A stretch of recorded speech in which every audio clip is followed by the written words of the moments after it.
You're talking Nebraska football. It's ghosts and curses. You are Locked On Huskers, your daily podcast on the Nebraska Cornhuskers, part of the Locked On Podcast Network, your team every day.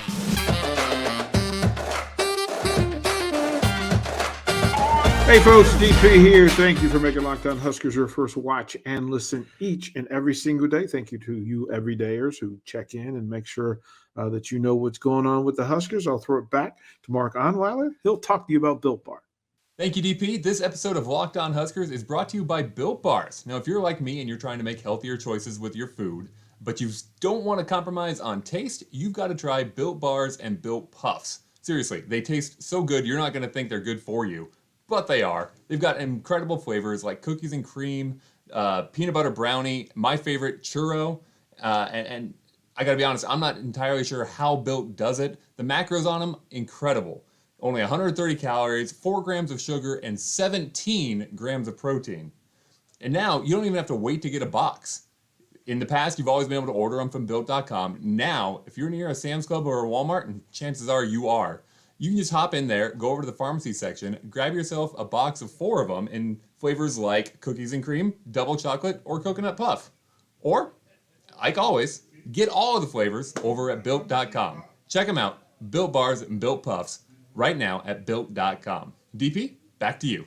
Thank you, Mark. Much appreciated. I wanted to take this episode and get back on track, and we had a recent appearance with Matt Rhule here in the community, and there's a lot to digest and a lot to talk about. So over the course of this episode, I want to go through some of the things he said, and then some of the things that resonate because of what he said, some of the things that I feel like are in play because of what Matt Rhule said. And I think the big takeaway was Ghost, that it's forward-looking with respect to the past.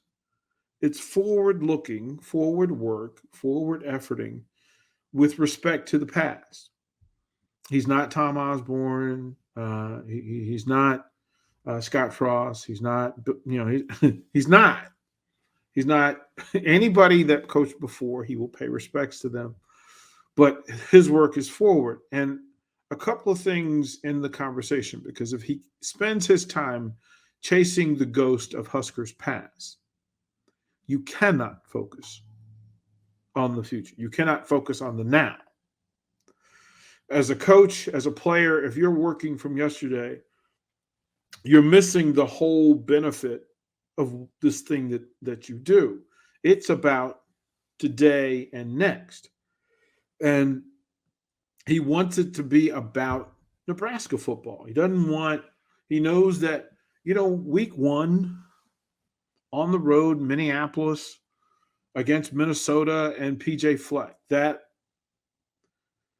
at a time where that focus will land firmly on this game, the Big Ten Conference will have all of its eyes and ears towards this game. And the bulk of that conversation, if you're pitching and selling from Nebraska's standpoint, is that it's about Nebraska. It's a big deal because it's Nebraska. And that's an interesting message to pitch, because having that focus often requires accountability. That if you're going to make this, you're going to outshine, outfocus, out move PJ Fleck, and hold the accountability and take the accountability and say, listen, I don't care what PJ Fleck and Minnesota are doing. This is about Nebraska football. And the same can be said, no matter what the result in Minneapolis, that the following week in Boulder, Colorado, if the media, the current vibe is played out, that Colorado will be about Deion Sanders. It won't even be about the Buffaloes. And it certainly can't be about the Nebraska Cornhuskers if it's about Deion and what's going on in that program. Now, in the next segment, we'll talk a little bit more about Colorado and what's going on and set the table. But if talking about Minnesota and PJ Fleck, if Matt Rhule is purposeful, as we think and hope that he is, that he's going to allow PJ Fleck to take as much attention and energy as possible. Let him throw as many catchphrases at the wall and see what sticks, to throw as many stories and subplot and quirky traits that PJ Fleck has. And then while that's going on, while that distraction is going on, that Matt Rhule is in the lab, in his own lab, working for Nebraska football. And to have the Huskers be the best version of themselves. I think mission one and the task is to not get caught up in the hype and not get caught up in the marketing and the branding, because in the end, the priority and focus should be about winning. And in order to do that, Matt Rhule and this Huskers coaching staff and this roster, they have to simply focus on themselves. And a lot of the conversation in his speech was about the 1%, about a day better, about all, and it's a bit PJ Fleckish in using mantras and mottos to keep your thing moving forward. But the reality is, it might be necessary. New messaging to set a new standard and to set a new balance and new boundaries for this program. It's necessary. Look, in truth, the program was not in a good place. Hence the need for Matt Rhule. Hence the need for, Admiral Ted Carter to go out and find and recruit and work whatever magic and deal to get Matt Rhule to the University of Nebraska to live in Lincoln. Whatever was required from Trev Alberts, whatever conversations had to be put in play, whatever desperation demands had to be put in play. Because if Matt Rhule was the guy that they wanted all along, then there were reasons in play, and every single action had to be about getting Matt Rhule to the table, signed, sealed, delivered to the University of Nebraska. And it was not an easy courtship. It certainly wasn't an easy marriage. Couldn't have been. It couldn't have been.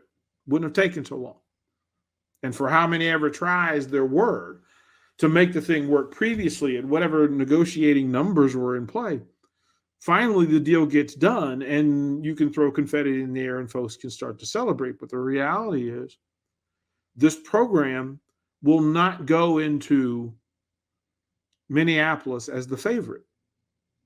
No matter what happens in the scholarship deal, and we'll talk about that a little bit as well, no matter who comes into the gate through the transfer portal, no matter who leaves into through the transfer portal, Nebraska won't be favored come late August against Minnesota. PJ Fleck has done far too much in his time at Minnesota for that to happen. But it'll be an opportunity because Minnesota doesn't know Matt Rhule and the Nebraska Huskers. They don't know this version of the Huskers. They don't know this version of Matt Rhule. They don't know the quirks and perks and tendencies of this new coaching staff as it stands. No matter what you knew about a coach, no matter what you knew about Marcus Satterfield and Tony White, where they were, a different, newer, and hopefully better version will exist come August. And with that, the hope is that the Huskers have some advantage with the unknown, that they will have the chase advantage, that Minnesota will have to pursue the Nebraska team on defense that didn't exist a year ago, or the year before that, or the year before that when PJ Fleck had success against them. That Nebraska offensively under Marcus Satterfield, under new quarterback leadership, with some new skill position players and some additions on the offensive front, will look different, will move different, will play different than they have the previous years in teams that face PJ Fleck in Minnesota. Let's be clear, Minnesota has had great success against Nebraska of late. But come August, Matt Rhule and this team will have the opportunity to get right. and then not only get right, but get ahead. One win against Minnesota and against PJ Fleck could change everything. We'll throw it a break. When we come back, we'll talk about Colorado, because 1 week leads to week 2, and the same things are in play. More Locked On Huskers when we come back.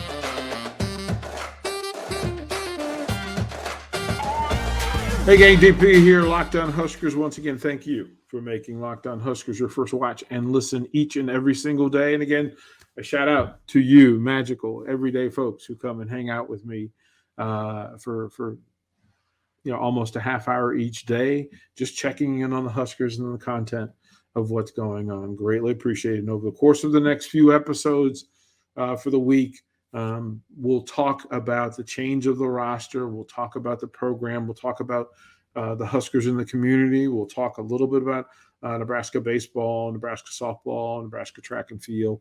And then at one of the episodes this week, we'll pay tribute to some seniors in the athletic department who are moving along, and we will say our thank you to those student athletes. But up now, we talked about Minnesota, and week 1 will be, that first game will be about Minnesota. It'll be about PJ Fleck. It'll be about catchphrases. It'll make for some pretty interesting press conferences, because Matt Rhule and PJ Fleck can both put them together when it comes to putting those magical words together. They're both really good at getting people on their side and on their team. And then the game will be played, and we will see Nebraska in its newest form, and to see what Minnesota's adaptations have been, what they do differently than what they've done against Nebraska teams in the past. It's a different defense, different scheme, different offense, different scheme, different personnel, and different philosophies.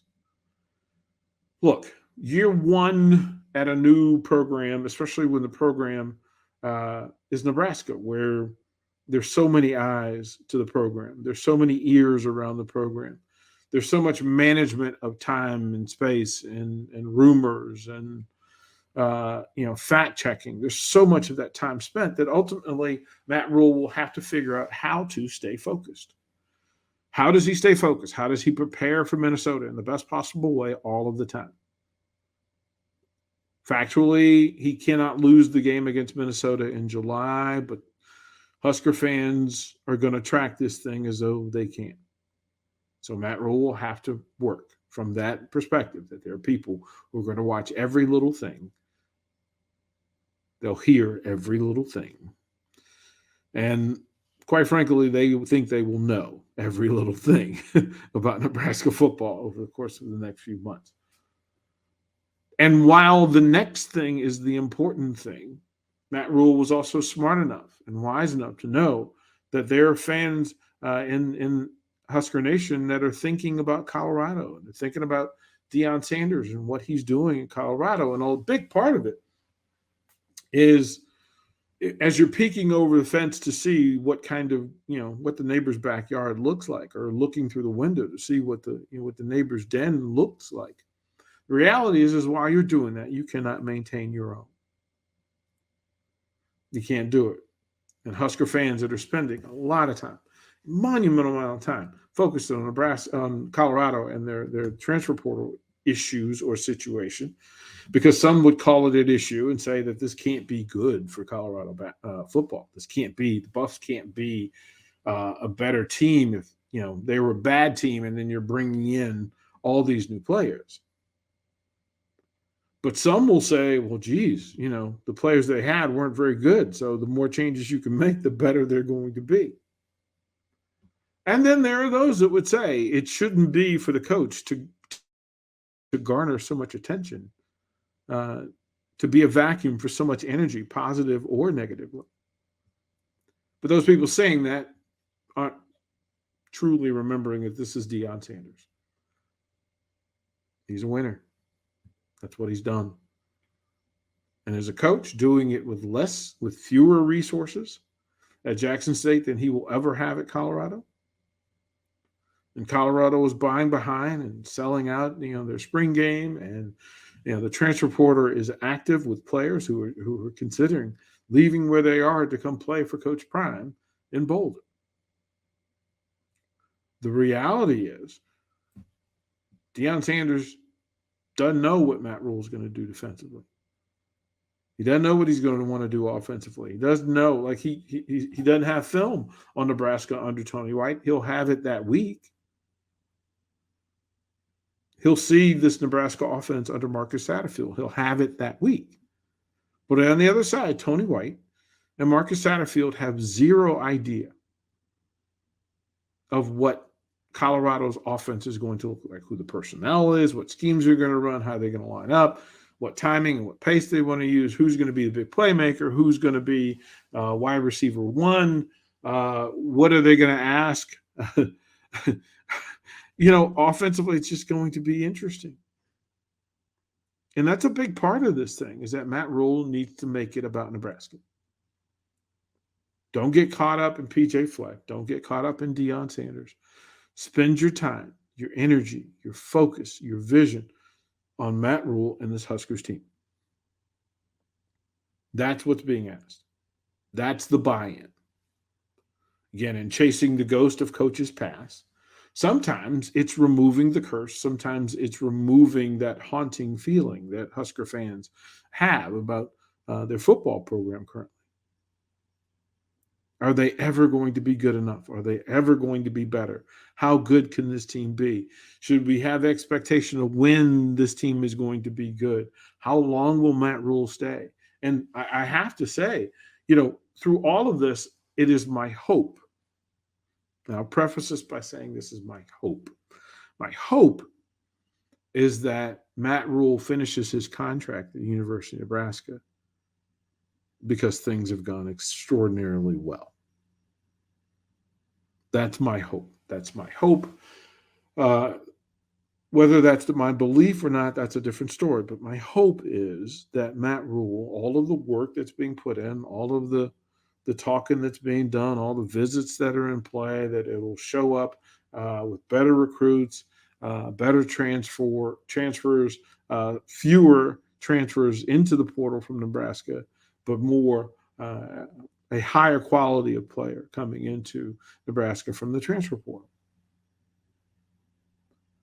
But Matt Rhule wants this game to, just like Minnesota, he wants it to be about the Huskers.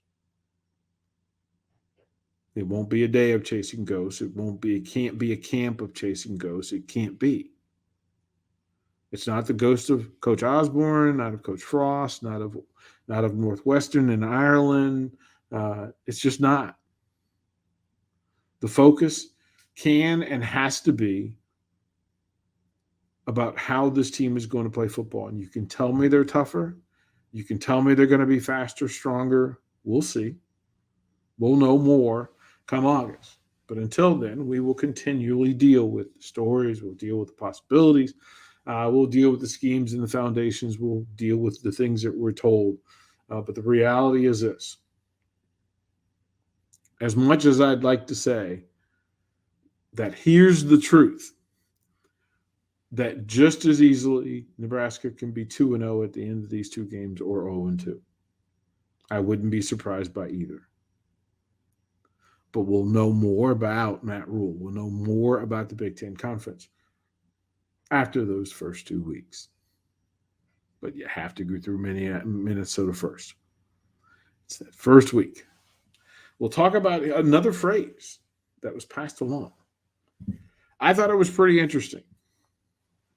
The conversation of Huskers away from the game, off the field. We'll have that conversation with you when we come back to Locked On.